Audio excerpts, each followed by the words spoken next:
ஜேஷ்ட மாதம் என்றழைக்கப்படும் ஆனி மாத மாஹாத்மியத்தின் 16ஆம் அத்தியாயமான 16ஆம் நாள் கதை இனிதே துவங்குகிறது.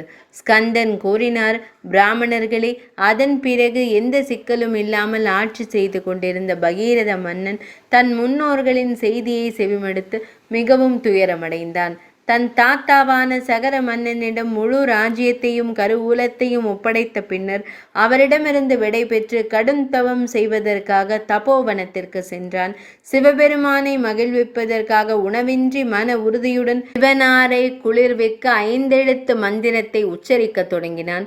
மேலும் 10 ஆண்டுகளாக இரவும் பகலும் ஒற்றை காலில் நின்று நீரருந்தி நீரை மட்டுமே உணவாக கொண்டு காற்றை மட்டுமே பருகி தவம் செய்ய தொடங்கினார்.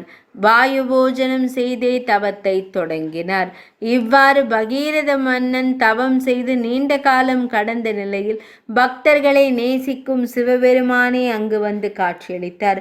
பகீரத மன்னனின் பக்தியால் ஈர்க்கப்பட்ட சிவனாரே வரமளிக்க அங்கு வந்தபோது பகீரத மன்னன் சிவபெருமானை கண்டதும் அவரை வணங்கி இனிய வார்த்தைகளை உரக்க கூறினான். பகீரத மன்னன் கூறத் தொடங்கினான், சிவனாரே, நான் தமக்கு நமஸ்காரம் செய்கிறேன். அனைவருக்கும் ஆனந்தம் அளிப்பவரே ஜெகந்நாதரே, நான் தமக்கு நமஸ்காரம் செய்கிறேன். பிரபஞ்சத்தை படைத்தவரே, நான் உமக்கு நமஸ்காரம் செய்கிறேன். பிரபஞ்சத்தை காப்பவரே, ரஜோகுணத்தின் வடிவமே, நான் தம்மை வணங்குகிறேன். பக்தர்களை காப்பவரே, சத்வகுணத்தின் வடிவமே, நான் தமக்கு நமஸ்காரம் செய்கிறேன். அனைவரையும் காப்பவரே, நற்செயல்களின் பலன்களை அளிப்பவரே, பக்தியையும் முக்தியையும் அளிப்பவரே, மனம், செயல் மற்றும் சொல் ஆகியவற்றின் வடிவமே, நான் தம்மை வணங்குகிறேன். பிரம்ம பூதமே, தியான யோகிகள் காற்றை தன்னுள் அடக்கி களங்கமற்ற சிவபெருமானை காணும் அந்த சதா சிவனாரை நான் எப்போதும் வணங்குகிறேன். ஸ்கந்தன் கூறினார், பிராமணர்களே, பகீரத மன்னனின் இந்த புகழ்ச்சியால் மகிழ்ந்த சிவபெருமான், அரசனே, நீ வரம் கேட்பதால் எனக்கு உன்மீது அதிக மகிழ்ச்சி இல்லை என்றார்.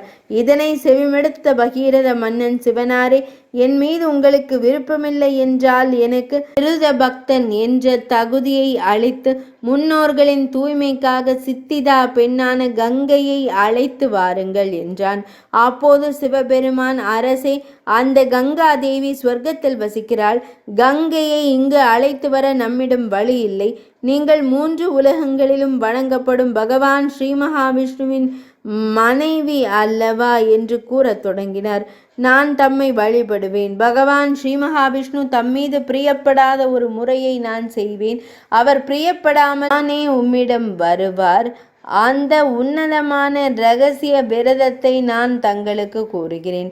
அரசே, சூரியனின் முதல் மகன் பகவான் ஸ்ரீ மகாவிஷ்ணு சடங்கை செய்து அவரை வணங்கி மகிழ்வித்தார். பிரியப்படாத பகவான் ஸ்ரீ மகாவிஷ்ணு அந்த இரகசிய விரதத்தை கடைபிடிக்குமாறு அவரிடம் கூறி அதன் முறை முதலியவற்றையும் விளக்கினார். அதன் பின்னர் பகவான் ஸ்ரீ மகாவிஷ்ணு அந்த விரதத்தை பல தினங்கள் இரகசியமாக வைத்திருந்தார். இந்த நேரத்தில் நான் தமக்கு அந்த விரதத்தை குறித்து கூறுகிறேன். தாம் அந்த விரதத்தை சடங்குகளின் படி கடைபிடிக்க வேண்டும்.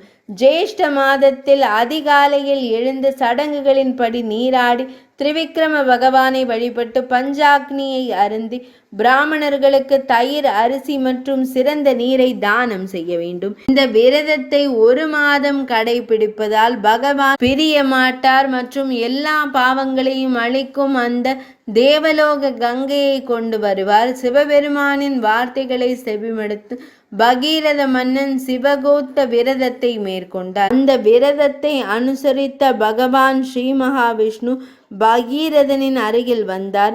அவரது தாய் வழி விஷ்ணு பகவானுக்கு பிரார்த்தனைகளாலும் வணக்கங்களாலும் செலுத்திய பின்னர் பகீரத மன்னன் அவரிடம் மிகவும் புனிதமான கங்கையை வேண்டினான். அப்போது பகவான் ஸ்ரீ மகாவிஷ்ணு கூறினார், பக்த பகீரதா, நீ என்னுடன் மந்தாகினியின் புனிதமான கரைகளுக்கு வா. அங்கு சென்ற பின்னர் ஜபம், ஹோமம், நீராடல் முதலியவற்றை செய்வாய் என்றார். இந்த விரதத்தை துறவு மற்றும் பக்தி மனதுடன் அனுசரிக்கவும். இதேபோல் 1 வருடத்திற்கு இந்த விரதத்தை தொடர்ந்து கடைபிடிக்கவும். அதன் பின்னர் தேவி கங்கையை பரம உண்மையாக கருதி மன்னன் பகீரதன் பகவான் ஸ்ரீ மகாவிஷ்ணுவுடன் இணைந்து மந்தாகினியின் அழகிய கரையில் அமர்ந்து பகவான் ஸ்ரீ மகாவிஷ்ணு கூறிய விரதத்தை மிகுந்த பக்தியுடன் அனுசரித்தான். அப்போது கங்கை தேவி மகிழ்ந்து அழகிய விழிகளை கொண்ட ஒரு பெண்ணின் வடிவில் மன்னன் பகீரதனுக்கு முன் தோன்றினாள். இவள் திரிபாத கங்கை என்பதை அறிந்த பகீரத மன்னன் அவளுக்கான சடங்குகளை செய்தான். மந்தாகினி மகிழ்ந்து, மன்னா, என்னிடம் ஒரு வரம் கேட்பீராக என்றாள். இந்த வார்த்தைகளை செவிமடுத்த மன்னன் பகீரதன், உன்னத தேவியே, முன்னோர்களின் முக்திக்காக என்னுடன் பூமிக்கு வா என்றான். பகீரத மன்னனுக்கு ததாஸ்து என்று கூறி கங்காதேவி அவனுடன் பூமிக்கு சென்றாள். தசமி நாளில் தோன்றி ஏகாதசி நாளில் அவள் ஒரு ஆறாக மாறி உலகங்களை தூய்மைப்படுத்த பூமிக்கு இறங்கவில்லை.